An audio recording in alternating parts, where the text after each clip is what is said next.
Muito bem.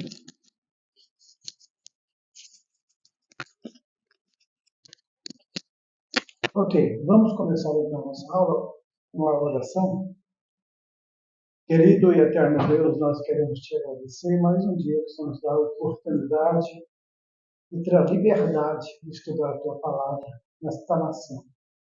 Pedimos que o Senhor abençoe o governo japonês, abençoe esta nação e dá, Senhor, a nós a graça da liberdade de continuarmos a servir a Ti, anunciar o Teu Evangelho e ajudar as pessoas perdidas para que elas encontrem a salvação de Jesus Cristo, porque a Tua Igreja está nesta nação também. No nome de Jesus, Pai, nos ajuda a aprender. Abre nosso entendimento para as questões difíceis e aquilo que não está claro na nossa mente, clareia pelo Teu Espírito. No nome de Jesus, nós oramos e agradecemos. Amém. Muito bem, amados, nós vamos iniciar o nosso livro História da Igreja. Ele tem algumas dificuldades nas perguntas formuladas, algumas tem que escrever. Mas você sabe, amados, uma coisa importante que você deve saber? Você quer aprender mais? Escreve. Quando você estiver estudando, escreve. É uma técnica muito usada para quem gosta de aprender, porque toda vez que você estiver escrevendo, você vai estar aprendendo. A sua mente, ela liga o que você está ouvindo, lendo, com o que você está escrevendo. Então, acrescenta aí a vantagem de você realmente lembrar depois. Você pode ver, quando você começa a escrever uma coisa, as letras que você vê, não vê só como letra, como um desenho que aparece na sua mente quando você vai lembrar daquilo. Então, muitas vezes a gente acha ruim, porque agora nesse livro está pedindo para escrever, né? O problema maior é quando a gente não entende o que vai escrever, não sabe. Até eu fico meio assim, uau, isso aqui está muito difícil, né? Mas nós vamos dar a introdução à história da igreja, desde o seu início no Pentecostes até os nossos dias. Uma coisa que fica bem claro para vocês, irmãos, é a igreja de Jesus, ela iniciou pentecostal. Okay? Ela começou no Pentecostes. Então a igreja é pentecostal. Aqui os cessacionistas que não creem que os dons são atuais, são somente para até o ano 100 depois de Cristo, eles perdem muito com isso, porque eles podiam ter essas ferramentas que Deus pôs à disposição da igreja para o crescimento, né? Mas, de qualquer jeito, são salvos porque creem em Jesus. Mas perdem em vantagem porque não creem nos dons espirituais para os nossos dias. Então, aqui está escrito assim: cada um de nós possui uma herança familiar única. Nós, crentes, compartilhamos uma herança comum na história da igreja.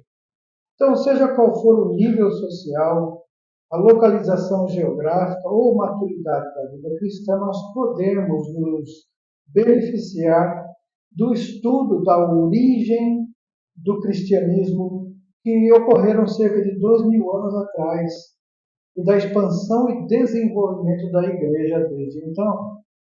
O que realmente a história e o que a igreja, que é a igreja, vamos então definir esses e outros termos nessa lição inicial para lançarmos o fundamento do nosso estudo da história da igreja desde a origem até a reforma protestante no século XVI. E proporcionaremos também uma base para a perspectiva cristã da história.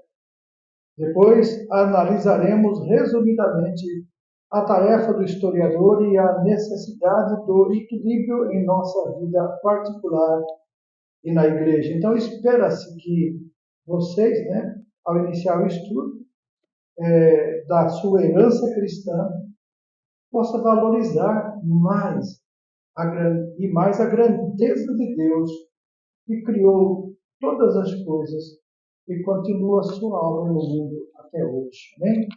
Então, nós vamos estudar os objetivos, definir história, a sua perspectiva cristã, definir a igreja sob o ponto de vista interno e externo, e descrever o trabalho do historiador e explicar a necessidade do equilíbrio na vida cristã.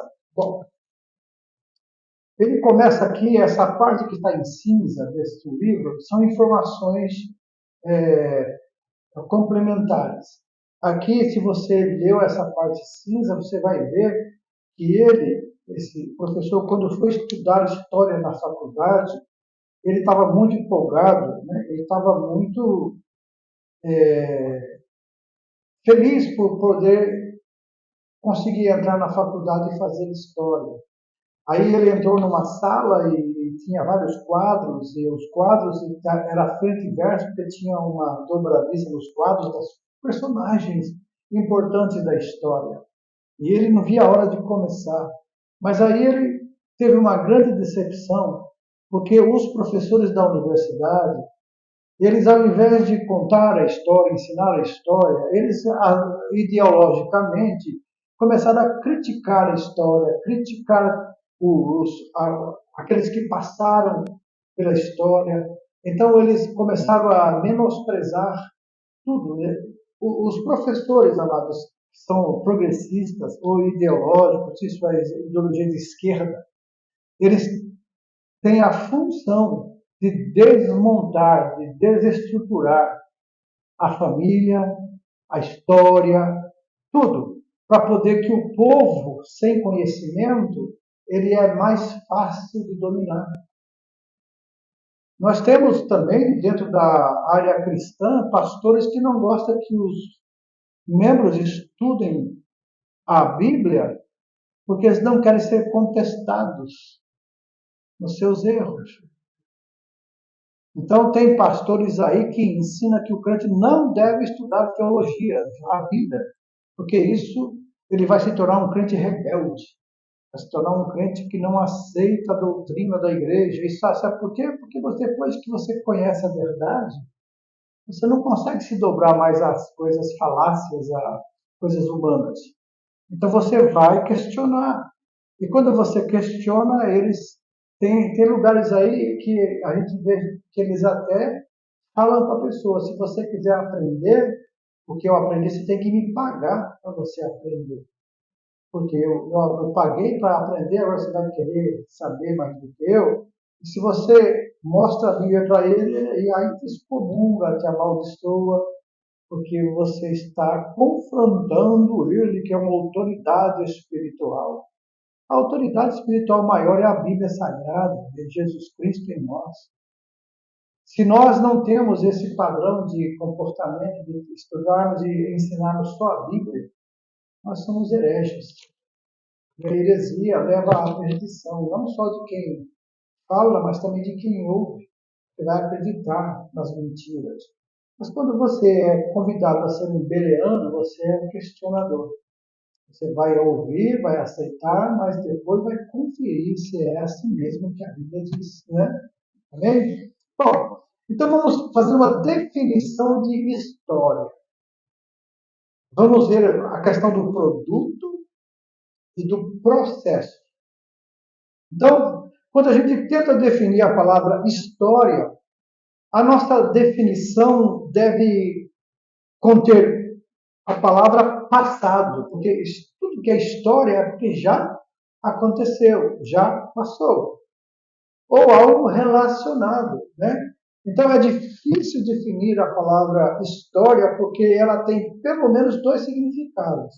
Ou ela refere em primeiro lugar aos eventos ocorridos no passado e depois ouve-se dizer, por exemplo, tudo isso é história.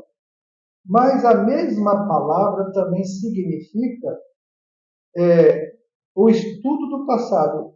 E nesse sentido, refere-se ao processo de aprendizagem relacionado a quando se faz a investigação do ocorrido. Isso é, eu vou investigar o que aconteceu, por que aconteceu, Qual o motivo, qual as circunstâncias, a situação. Então, isso é investigação, é o processo, né?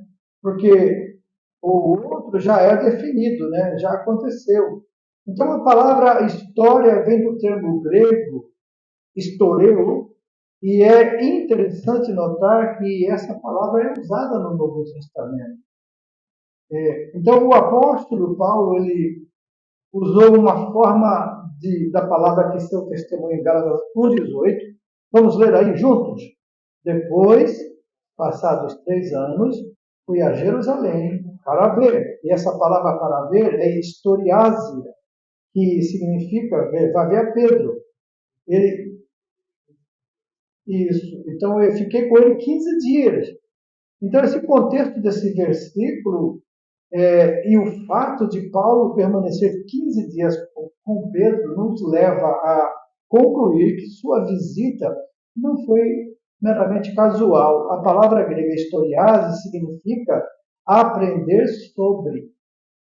Então, visitar para conhecer melhor. Paulo quis aprender mais profundamente sobre sua nova fé. Ele recebe de Jesus o Evangelho para pregar aos gentios, a função.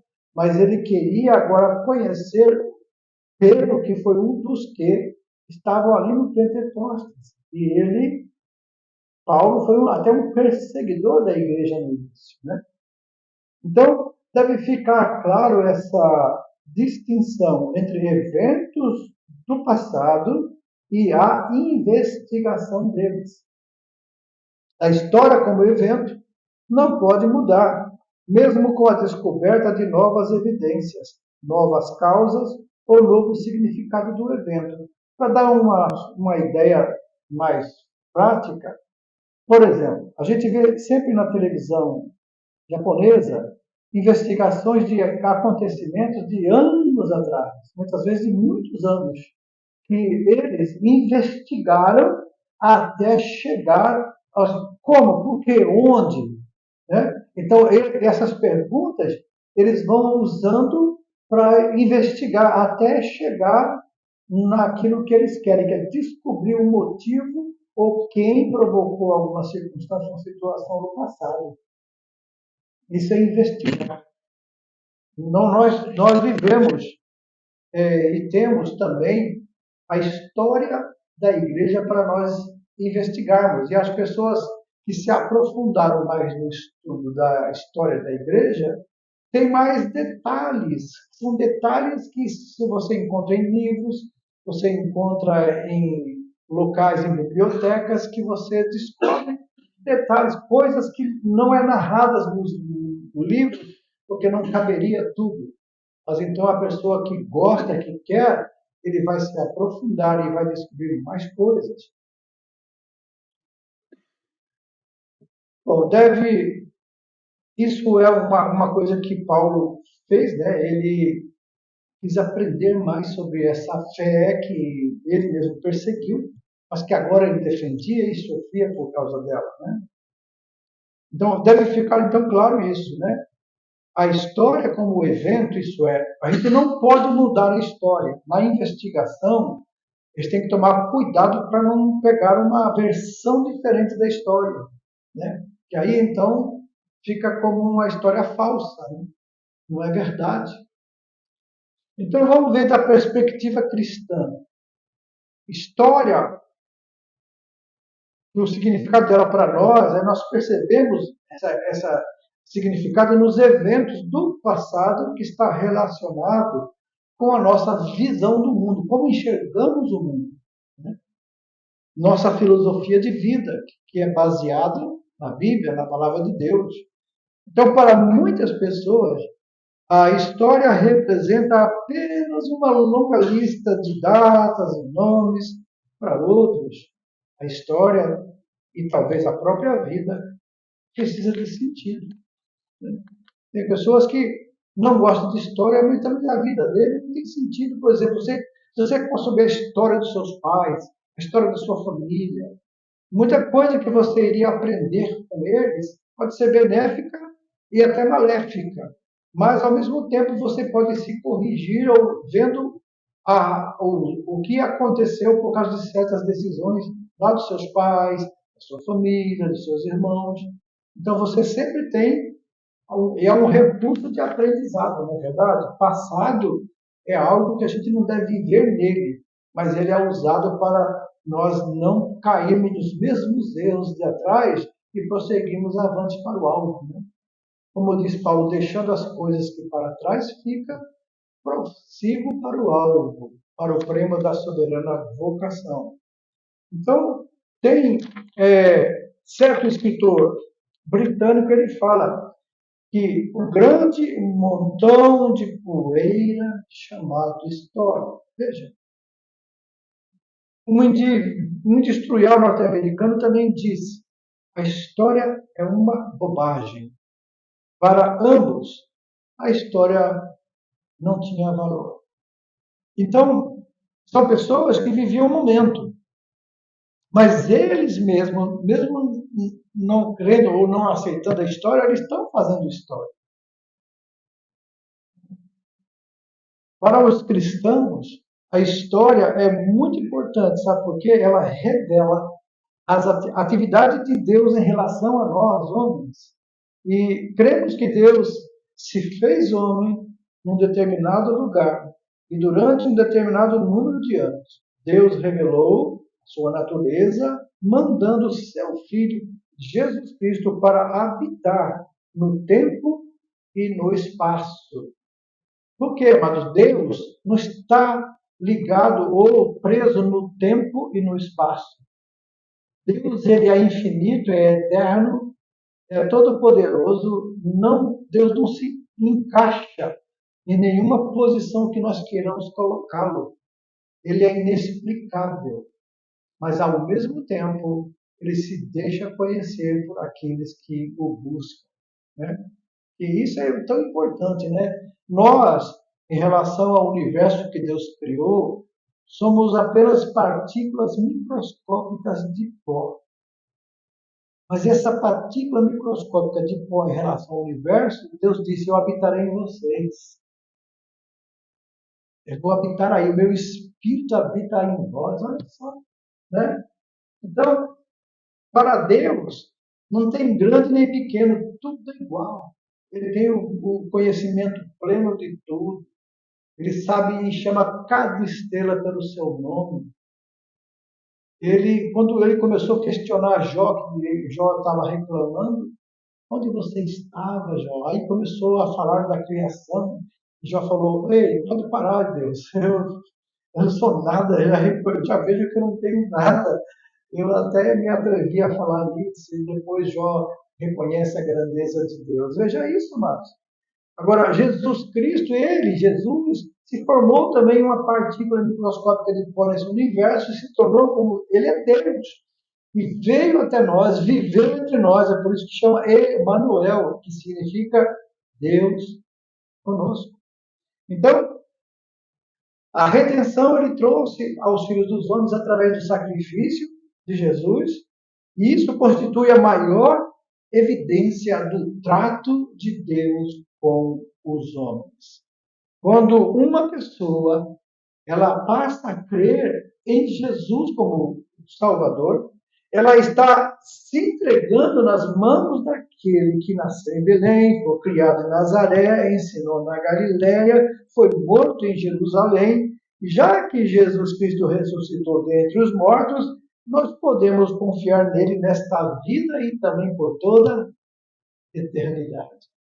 A encarnação de Cristo, amado, foi o auge do movimento que Deus lançou, né, para visar um alvo divino. Qual era o alvo? Redenção da humanidade.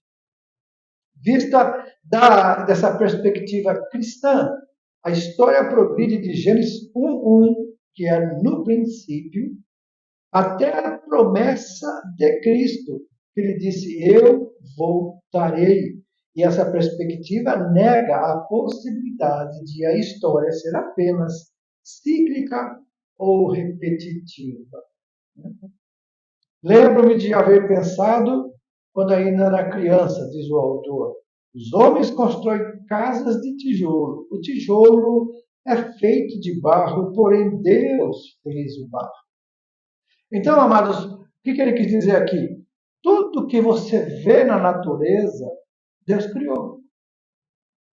Ah, mas Deus criou essa cadeira, pastor? Foi os homens. Não, mas os homens usaram a matéria-prima que Deus criou.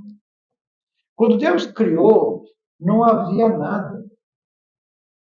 Ele disse: haja luz, apareça isso, apareça, cresça, nasça. Assim ele foi falando. Somente nós, homens, é que ele fez com as suas mãos.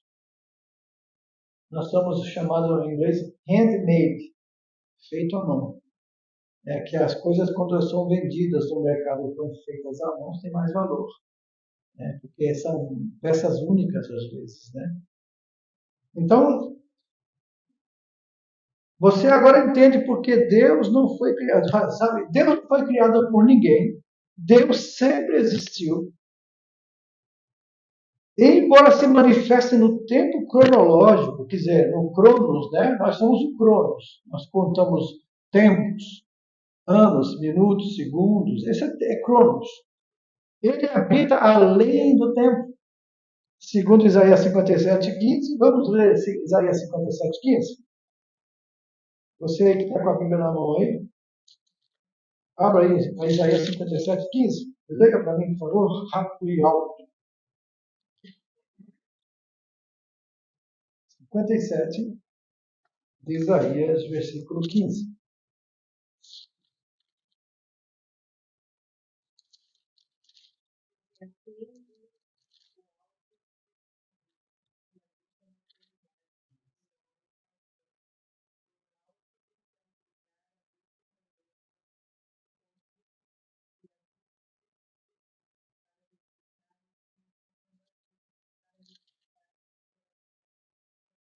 Você ouviu aí, ele habita fora do tempo. Deus não tem problema com o tempo.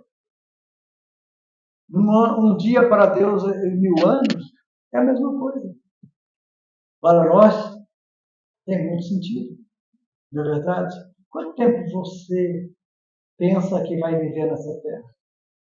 Você nem tem ideia. Então, essa vida da terra aqui, ela é só um hiatozinho de tempo na nossa eternidade. E é por isso que quando a pessoa crê em Jesus, a Bíblia diz que passa da morte para a vida. Porque as pessoas estão condenadas por causa do pecado. E quem crê em Jesus é livre da condenação gratuitamente, pela graça, né? E aí então é que você vê a necessidade de nós falarmos de Jesus. Porque sem Jesus, ninguém passa a eternidade com ele, ou com Deus. A Bíblia, então, ela é um relatório, ou um relato, inspirado da atividade de Deus nesse mundo. Então, Deus, ele aqui na Bíblia, revela o que ele criou nesse mundo, o que ele fez nesse mundo. Então, nós vemos no Antigo Testamento a relação de Deus com a sua criação. A história da igreja constitui-se no relato de homens e mulheres que andavam com Deus ao longo do tempo e do espaço. Por ser Deus Todo-Poderoso, ele mantém o mundo inteiro sob seu controle. E talvez seja mais fácil para receber a mão de Deus nas coisas boas da vida do que nas coisas ruins. Né? Mas ambas, tanto as coisas boas como ruins, fazem parte do plano divino, pois tem propósito. O trabalho de Deus está oculto aos seres humanos. A parábola que Jesus pronunciou acerca do trigo e do joio, Mateus 13, 4-30, ele contribui para explicar a colheita do bem e do mal através da história. Isso é, sempre haverá o bem, mas também sempre haverá o mal. E o mal estará no meio do bem. Mas a identificação deles será no final. Então, a Bíblia fala claramente, o joio e o trigo se parecem. Você não vê muita diferença quando está no meio, mas a diferença vai estar na hora do fruto.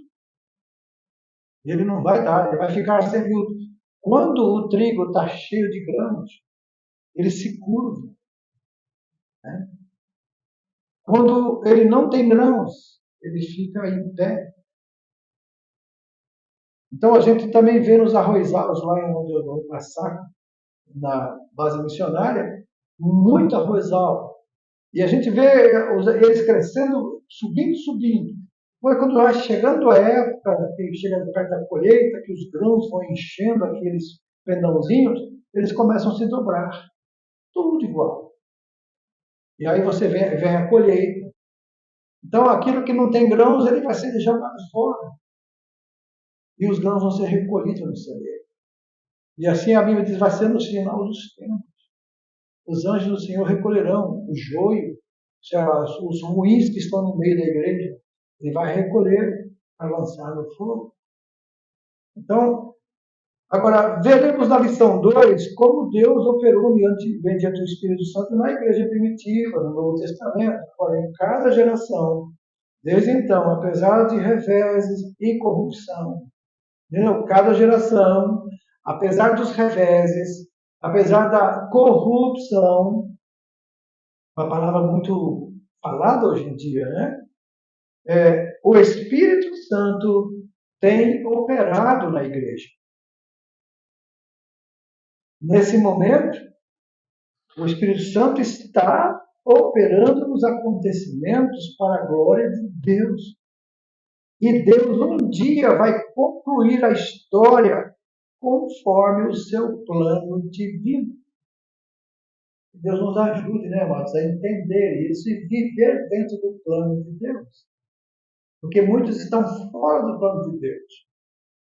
E aí, então, vão perder essa oportunidade que Deus está dando. O versículo 1 aí, quem pode ler alguma coisa que você escreveu aí? Antes de ler a história dessa sessão, qual a sua definição aí da palavra história? É algo que já aconteceu. É um registro dos acontecimentos. Ok. Vamos lá agora. Vocês responderam as lições? Algumas você não conseguiram? Lá atrás tem ajuda, viu? Lá atrás tem ajuda para você ver o que se devia escrever. Então, se você não conseguir, vai lá, então volte para o texto e tente entender o que ele quis dizer. Aqui em Gênesis 1 e 2 Pedro 3:8, o tempo, que é o cronos, ele é limitado. Ele fecha a pessoa dentro dele. Agora, o kairos, a eternidade, kairos é o tempo de Deus, que não é limitado, está além do nosso tempo. O texto 2 fala a definição de igreja. Tem a igreja que é interna e tem a igreja externa. O que significa a palavra igreja? Bom, a palavra, com relação à palavra história, nós já vimos. E alguns termos possuem mais de um significado. Agora, quando alguém diz, estão pintando a igreja de branco, está usando a palavra igreja para significar o quê? Um prédio, um templo, um edifício, né? Se alguém diz a igreja anglicana crê em Deus, essa palavra significa uma denominação ou um grupo, né? Agora, quando dizemos a igreja se reúne às 10 horas da manhã aos domingos, usamos a palavra igreja para significar um culto ou uma reunião religiosa. Como esse livro aqui foi escrito por um americano, e as igrejas americanas, até aqui no Japão também é assim, o hábito deles é reunir-se no domingo, sempre pela manhã. Às vezes tem 2, 3 cultos, 4 cultos, mas é tudo pela manhã. No título desse curso, a palavra igreja não significa um templo, uma denominação, nem um culto religioso. Não acompanharemos esse desenvolvimento de um edifício, de uma confissão de fé pessoal ou de uma forma de culto.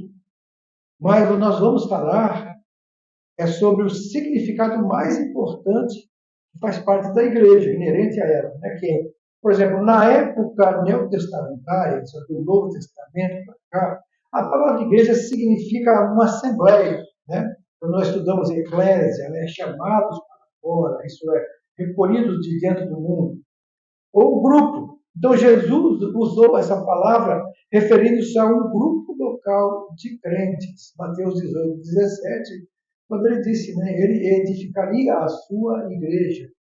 E ele chegou a afirmar que as portas do inferno não prevaleceriam contra ela. A igreja sempre foi perseguida, mas em todas as épocas e tempos. Mas os perseguidores vão e a igreja permanece. Bom, agora, essa igreja que Jesus falou em Mateus 18, 17, ela tanto se refere a um grupo local de crentes, como também ao conjunto de todos os crentes do mundo. Esse que nós chamamos, vamos chamar a igreja invisível e a igreja visível. Nem sempre todos que estão na igreja visível pertencem à igreja invisível. Ok? Porque tem joio no meio. Agora, quem é? Não cabe a nós julgar. Até os anjos queriam ajudar, mas Deus falou, não deixa, até o final. Bom, embora examinemos a igreja em determinado momento como sendo uma congregação local, o nosso propósito principal será examiná-la como um corpo universal. A palavra católico em si, significa universal. Então, nós somos católicos, apostólicos, cristãos. Os católicos da Igreja Católica são católicos apostólicos romanos, porque seguem a doutrina de Roma. E apóstolos, porque seguimos a doutrina dos apóstolos, que são edificados nela. Né? Paulo diz, eu como sábio arquiteto, eu já coloquei o fundamento, mas veja cada um como edifica sobre esse fundamento. O fundamento que segura todo esse prédio é Jesus Cristo, a pedra principal. Amém? Então, a figura da igreja como um corpo de Cristo descreve-se como um organismo. Não? O que é organismo? É algo vivo. Entendeu, irmão? É algo vivo. A figura da igreja como corpo de Cristo descreve-se como um organismo. Esse organismo é um ser vivente, integrado por uma grande variedade de membros desempenhando funções distintas, mas mutuamente dependentes. Essa figura do corpo de Cristo proporciona o significado interno da igreja. Significado interno. A igreja é interna.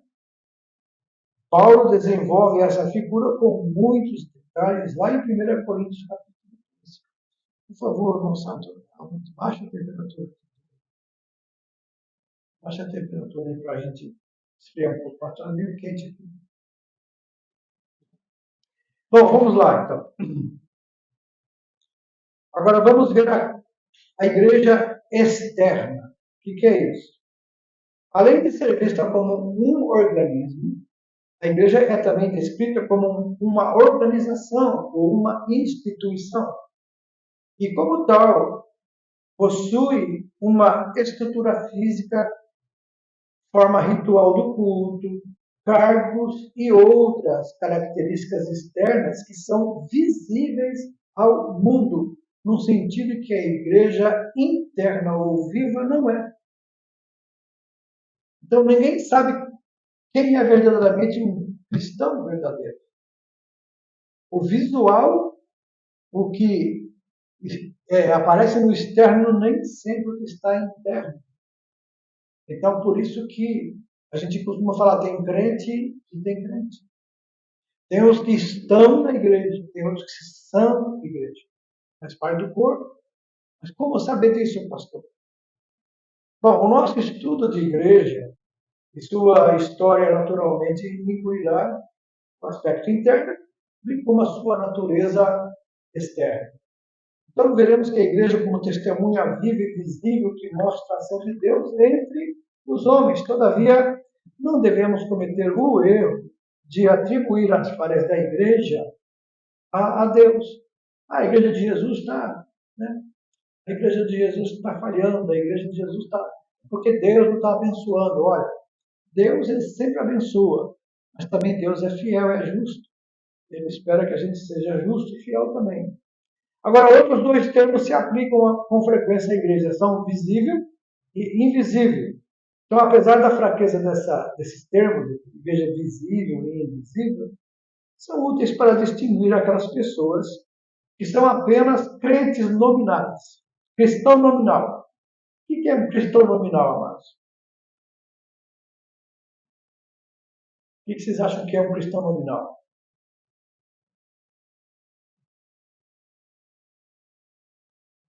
Eu quero ouvir. Hã? Função do nome? Tem o nome. É porque não vive, não mostra. Porque o que é, ele nem precisa forçar. Ele já é. O que não é, tenta imitar o que é, mas não consegue por muito tempo. Não é verdade? É igual quando a gente tenta ter em nós o fruto do Espírito, né? O amor. A gente tenta, a gente faz, mas daqui a pouco a gente se estressa. Aí o amor vai para os brejos. Aí a paciência vai, a, tudo vai para o brejo. Por quê? Porque falta o fruto do Espírito, que é do Espírito, não é nosso. Agora, quando você está totalmente na mão de Deus, o Espírito atua através de nós.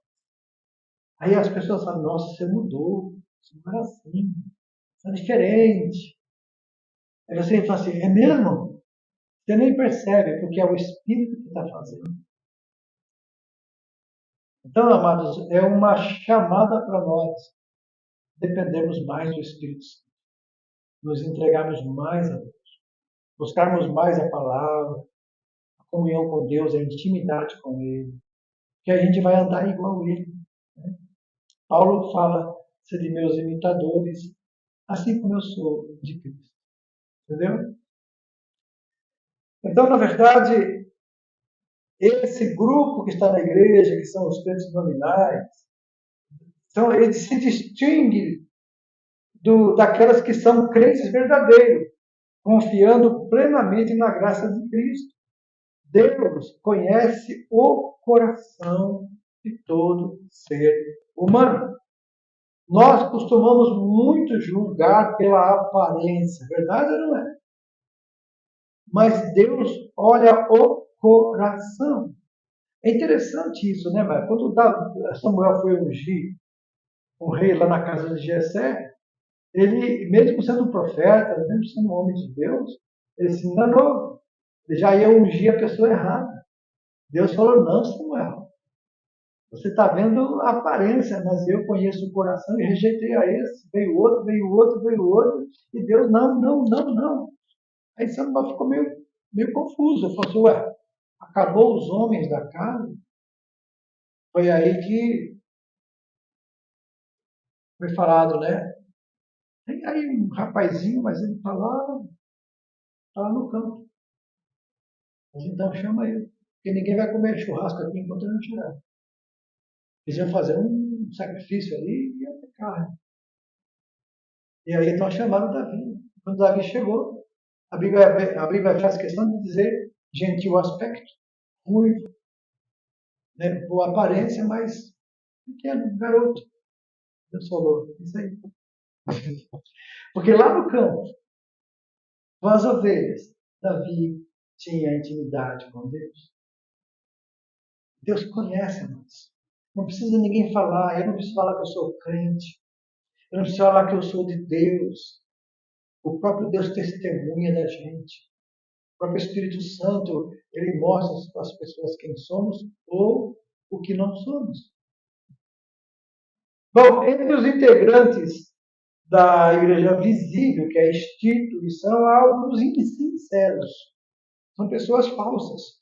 Professam uma fé de aparência. Em contraste, todos os que integram a igreja invisível gozam de uma relação especial com Deus, mediante a sua fé ativa e pessoal. Então, naturalmente, num curso como esse, nós vamos dedicar bastante tempo no exame da igreja visível e institucionalizada, porque vamos acompanhar a sua extensão, a sua relação com o mundo secular, porque é importante isso. A igreja não é do mundo, mas está no mundo. Bem? Por todo o seu desenvolvimento, desde a encarnação de Cristo, a sua morte, a sua ressurreição, até o tempo presente. O aspecto invisível dessa igreja tem sido alvo ativo, né, impulsionando a igreja visível a buscar reforma e renovação.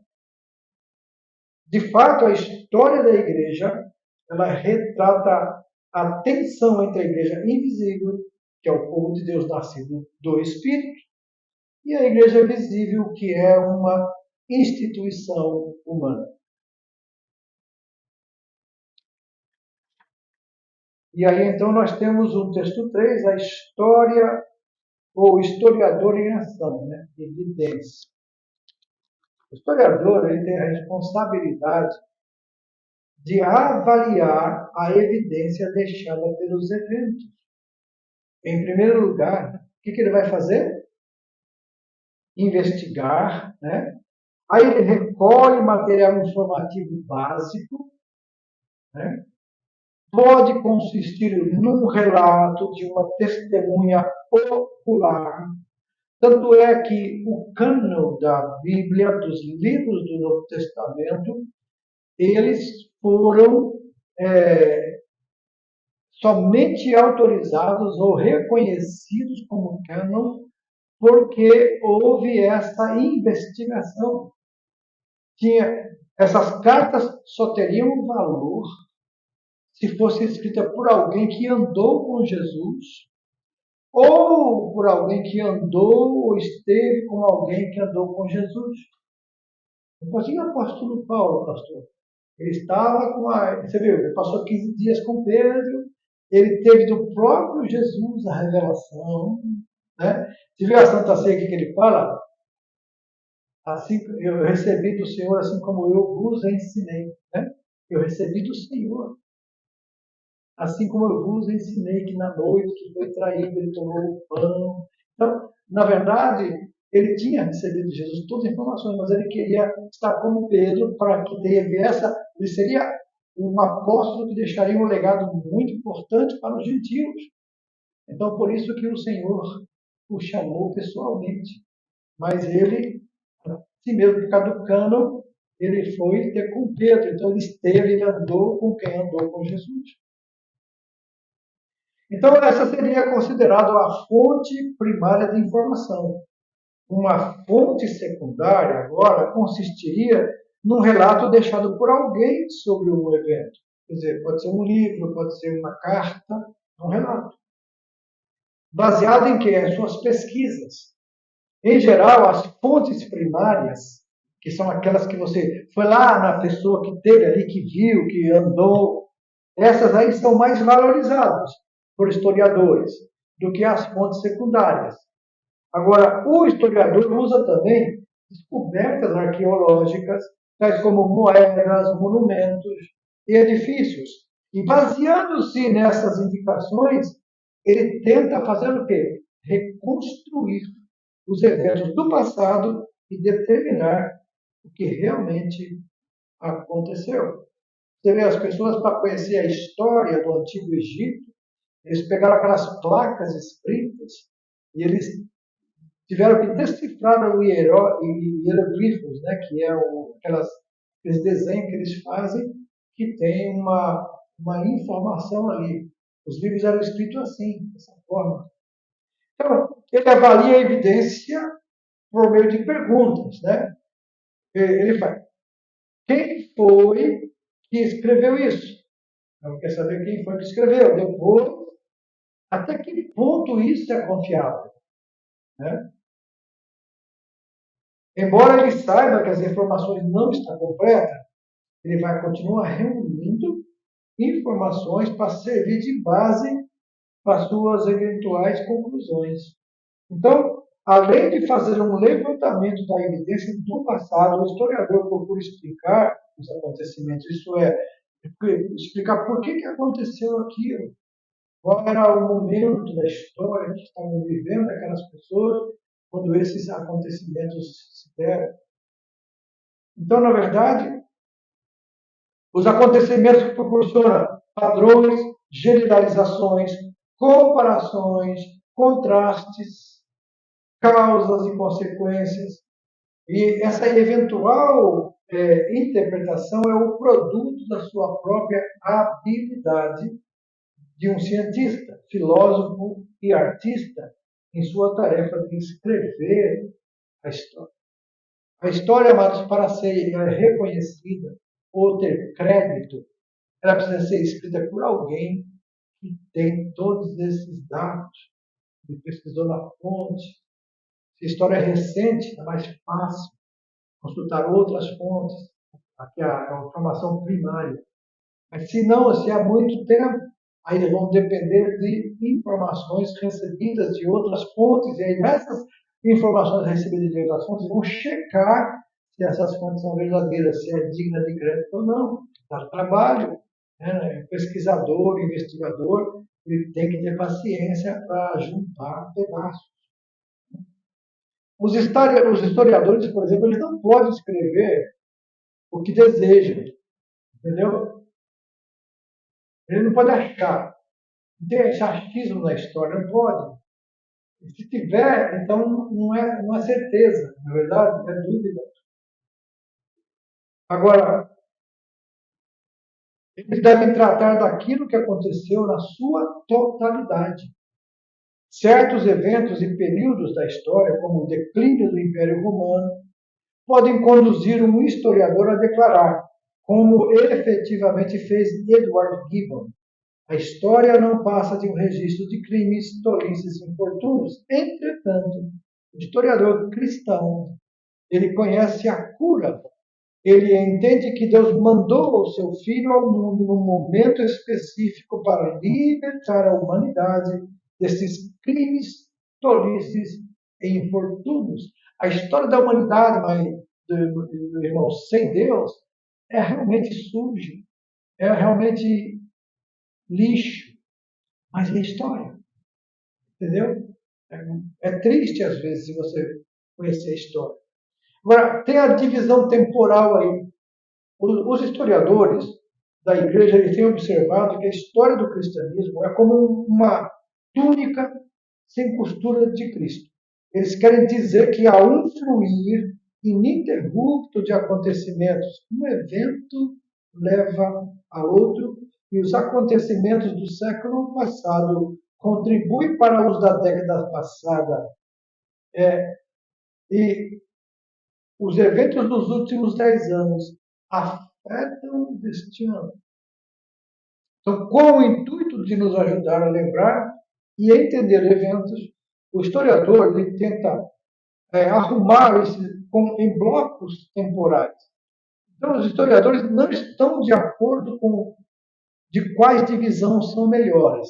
Então, eles não têm assim uma unanimidade entre eles de ideias. Mas os eventos do passado podem ser divididos cronologicamente, segundo a ordem do seu acontecimento. Geograficamente, que é segundo o espaço físico, e depois de um modo temático, que é segundo o seu assunto. Então, esses três tipos, né, que pode ser cronológico, depois geográfico e depois temático. Né? Então, marque isso aí. O quadro a seguir mostra a ordem cronológica. Aqui está essa ordem cronológica dos historiadores da igreja, que eles fazem dando a ordem do ano 33 até o ano 100, depois do ano 100 até o ano 313, depois do ano 313 até o ano 590. Então, eles falam que nessa época, de 590 a 1054, a igreja da Idade Média intermediária, depois de 1054 até 1305, a igreja dos últimos séculos da Idade Média, e de 1305 até 1517, a igreja da pré-reforma. Foi em 1517 que houve a reforma protestante. E de lá para cá continua a história. Se o aluno examinar o índice do início desse livro, ele vai perceber que as unidades de estudo estão divididas cronologicamente. Veja o caso que estão sugeridas divisões geográficas, sistemáticas, pelos títulos ou subtítulos das lições individuais. Interessante que vocês estudaram o livro de Atos agora. E vocês estudaram um pouco da história da igreja mesmo. Então, se vocês estudaram bem o livro de Atos, vocês vão ter facilidade de chegar a uma boa conclusão quando chegar nessas partes que vocês já estudaram. E o livro de Atos é a história da igreja. Okay? Nota. O que essa nota aí quer dizer? Irmão Roberto, lê para nós bem alto aí.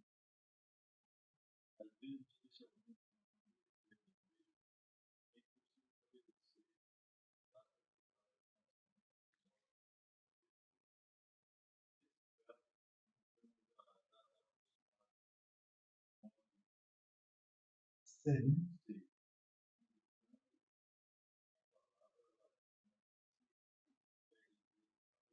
Aproximadamente. É, aproximadamente no latim. E a causa histórica? O historiador ele lida constantemente com o processo de causa e efeito histórico para formular as suas conclusões acerca do passado. Então, ele deve ter cuidado ao pressupor uma relação de causa e efeito entre dois eventos, simplesmente por haver ocorrido um deles após o outro. Então, essa tendência é comum entre os seres humanos. E nós sabemos evitar o problema em casos óbvios, como quando uma pessoa diz: saí de casa e começou a chover. Nós não vamos supor que assim que ele saiu de casa, por causa disso começou a chover. Você entende? Agora, mas em casos menos óbvios, erramos com frequência nesse aspecto. Maldição hereditária, né? A mãe foi assim, o pai foi assim, também vai ser assim. Isso não existe.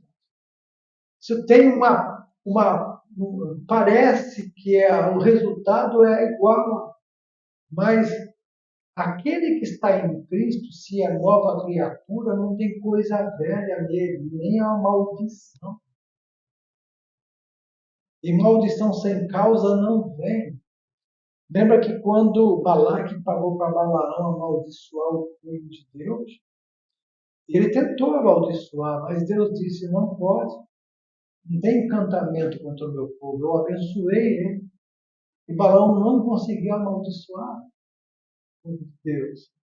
Por último, para querer mesmo que agradar o rei, ele então falou: só tem um jeito, se for pecar. E foi que ele fez aquela festa lá no Baal e o povo foi assistir. E pecou. Lá em Apocalipse, Jesus fala dele. Balaão, doutrina de Balaão, colocou tropeço para que o meu povo pecasse.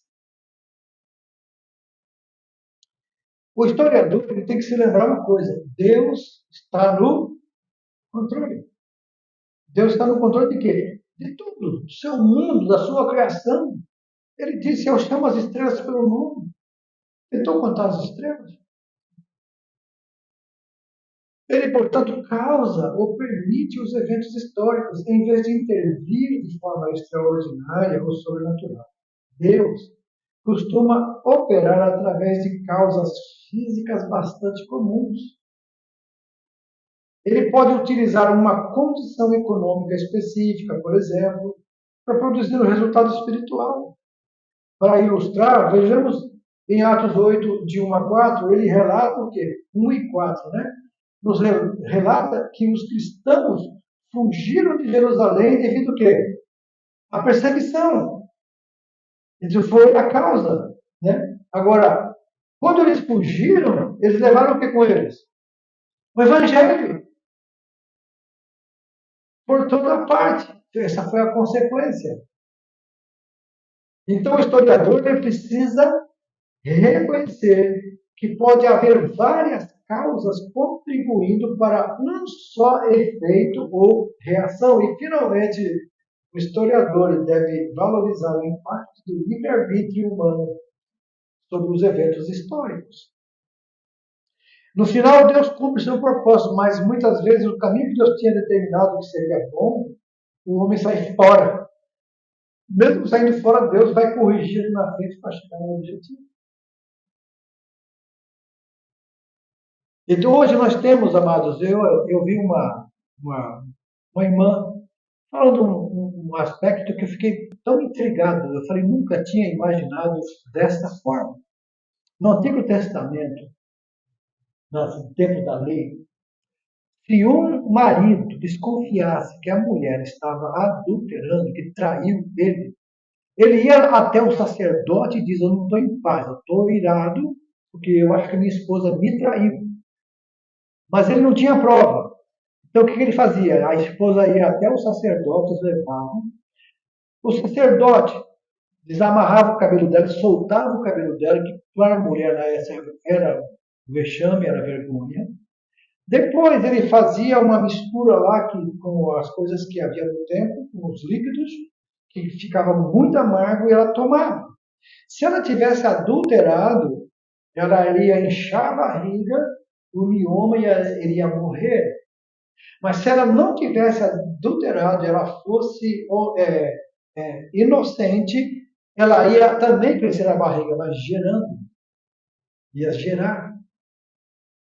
Então, essa prática lembra que Deus, ele vai fazer isso com a igreja. É adultério na igreja. A igreja está mudando o trato com Deus, desviando o verdadeiro evangelho, levando as pessoas a amar um mundo que no mundo há, contrário à natureza de Deus e à palavra dele. E Deus vai pegar e vai trazer. O marido é o Senhor Jesus, né? É o meu amor. Ele vai trazer até o sacerdote. E o sacerdote vai fazer o teste. Os que estiverem fora, amados, eles não vão aguentar a perseguição que está vindo aí. Que estiverem só nominalmente na igreja, ou que estiverem pregando um evangelho diferente, ganancioso, para enriquecer, eles não vão suportar, vão morrer. Mas os que são sinceros, os que realmente são honestos, são inocentes diante de Deus, porque falam e vivem o verdadeiro cristianismo, esses vão gerar. A igreja vai gerar filhos. Vai ser uma nova situação. Quando ela falou isso, eu falei, uau, eu nunca tinha interpretado dessa forma, mas eu gostei da interpretação dela, eu marquei comigo. Quando uma coisa assim, que bíblica é importante, eu gravo para poder depois ajudar outros a entender. Irmãos, nós temos que ter certeza que nós estamos na verdadeira igreja, que nós não estamos traindo Deus. Sabe o que é adultério espiritual? É quando a pessoa sai da adoração a Deus e coloca outra coisa na frente. Uma idolatria. Algo que a pessoa dá mais valor do que as coisas de Deus. Isso é idolatria. As pessoas gostam mais do jeito de vida que estão vivendo do que do jeito de vida que tem que ser o cristão. Isso é adultério espiritual. A pessoa não está vivendo a vida de cristão, está vivendo uma vida mundana.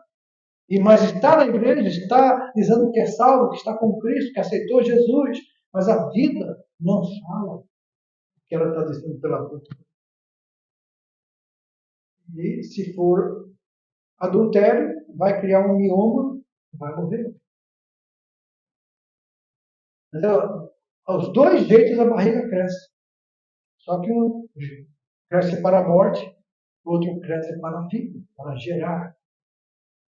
Entendeu? Foi por isso que Jesus falou à igreja de Filadélfia: olha, você tem pouca força, mas você não negou meu nome, guardou a minha palavra. É fiel. E eu tenho colocado uma porta aberta diante de ti que ninguém pode fechar. Muitas portas estão se fechando hoje, irmãos. A igreja da Europa se mundanizou. E muitas igrejas hoje são transformadas em boates, em bares, até em mesquitas. Templos enormes, templos bonitos, mas porque não conseguiram mais continuar pela evasão dos cristãos, que, na verdade, as gerações não foram ensinadas da palavra. Eles se afastaram e a igreja ficou caro para eles cuidarem e tiveram que vender.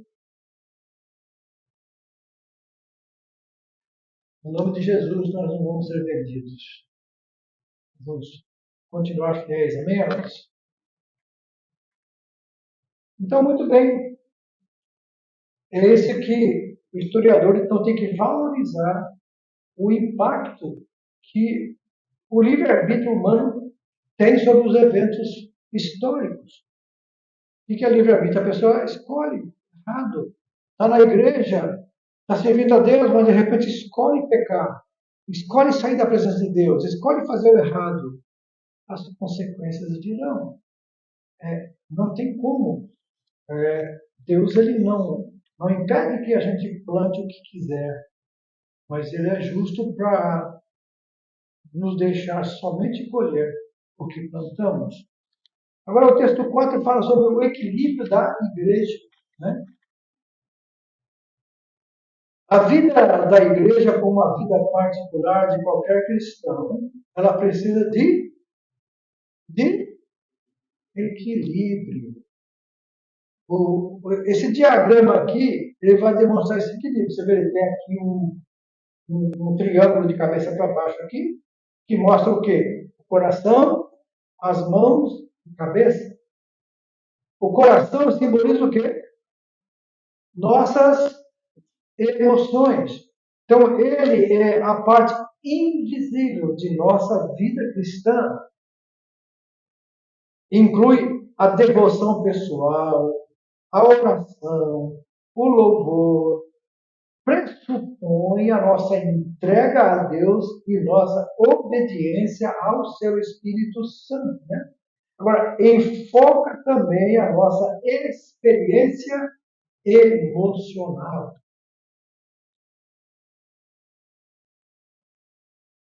Por exemplo, quando ele fala, pastor, o coração não é enganoso. Ele é enganoso quando ele não é direcionado por Deus. De tudo que se deve guardar, guarda o teu. Por quê? Através dele que você toma suas decisões na vida. Ele é enganoso, então tome cuidado. Agora, quando é o coração direcionado por Deus, guiado pelo Espírito Santo, aí as escolhas são corretas. Então, o coração simboliza as nossas emoções. A cabeça é o quê? O centro do intelecto. Ela é a parte invisível da nossa fé cristã.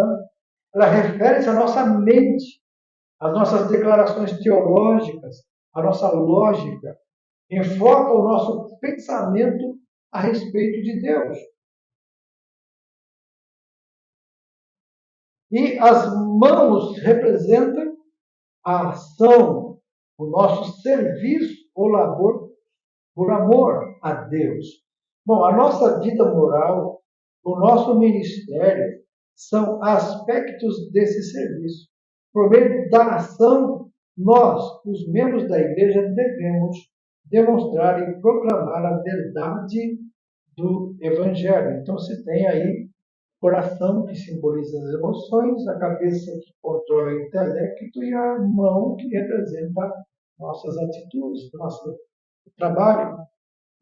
Então, existe sempre o perigo de quê? Desequilíbrio.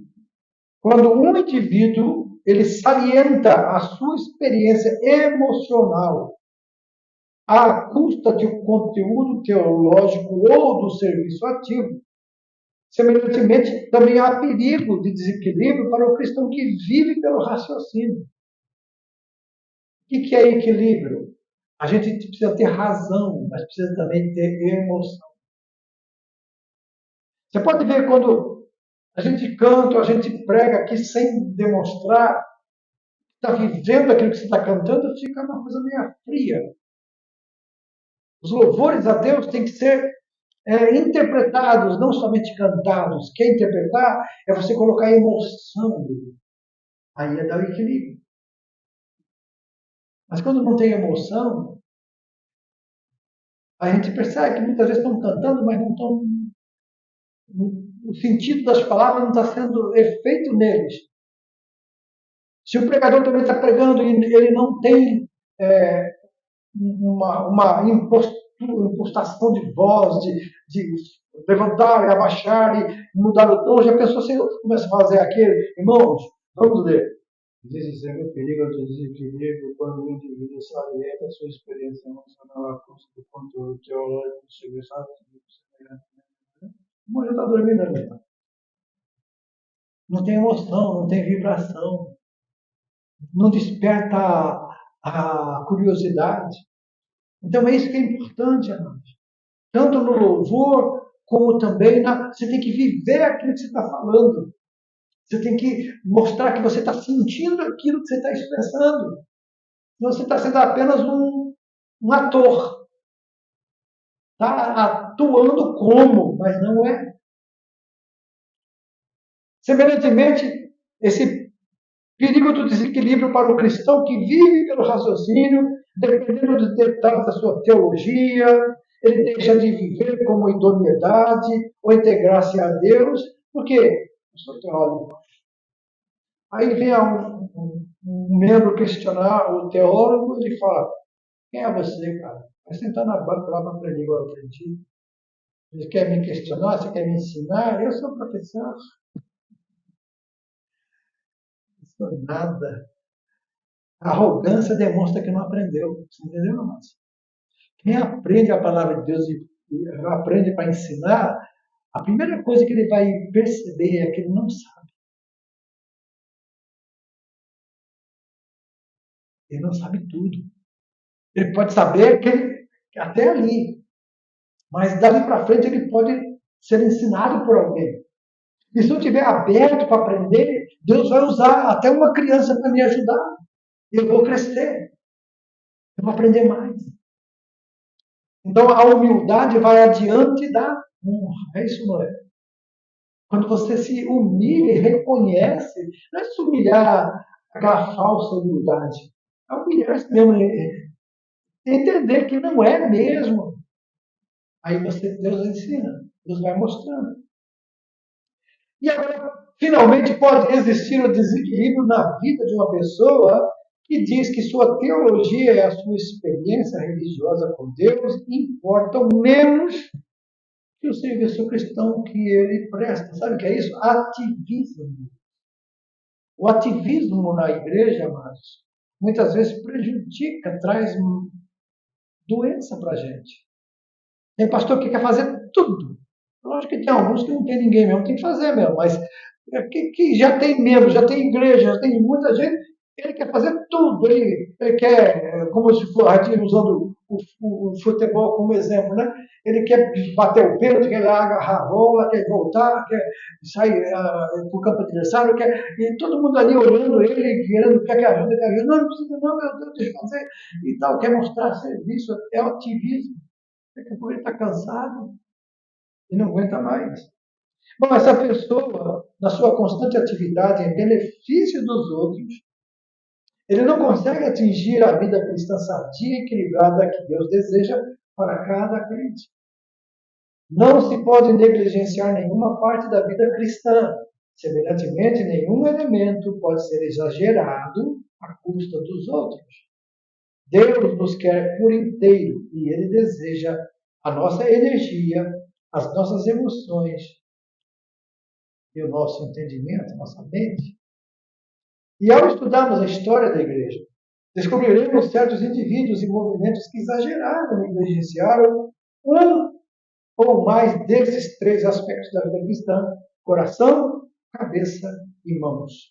Por exemplo, alguns avivamentos que aqui houve já da igreja enfatizaram o quê?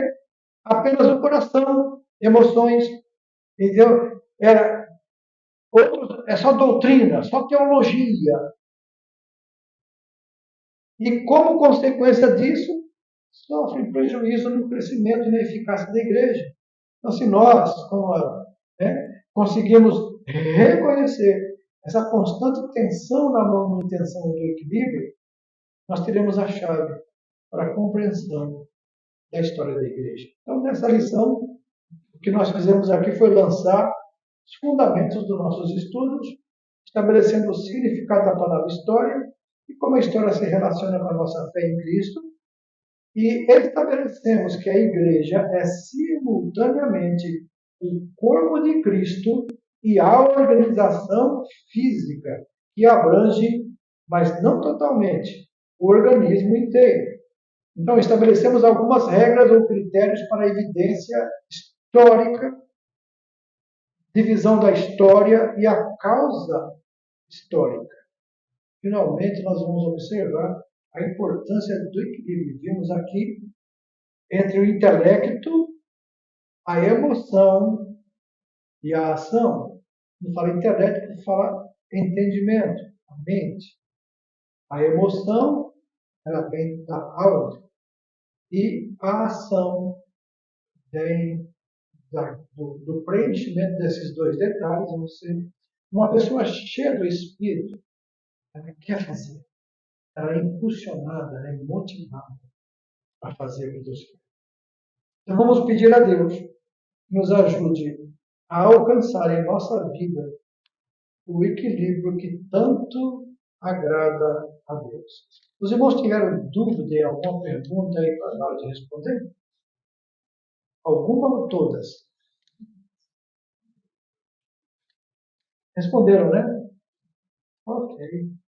É que, assim, a princípio, muitas vezes a gente fica meio perdido, mas depois a gente vai se encontrando conforme você vai estudando, né, amados? Vamos dar uma pausa e daqui a pouco nós voltamos para a lição 2.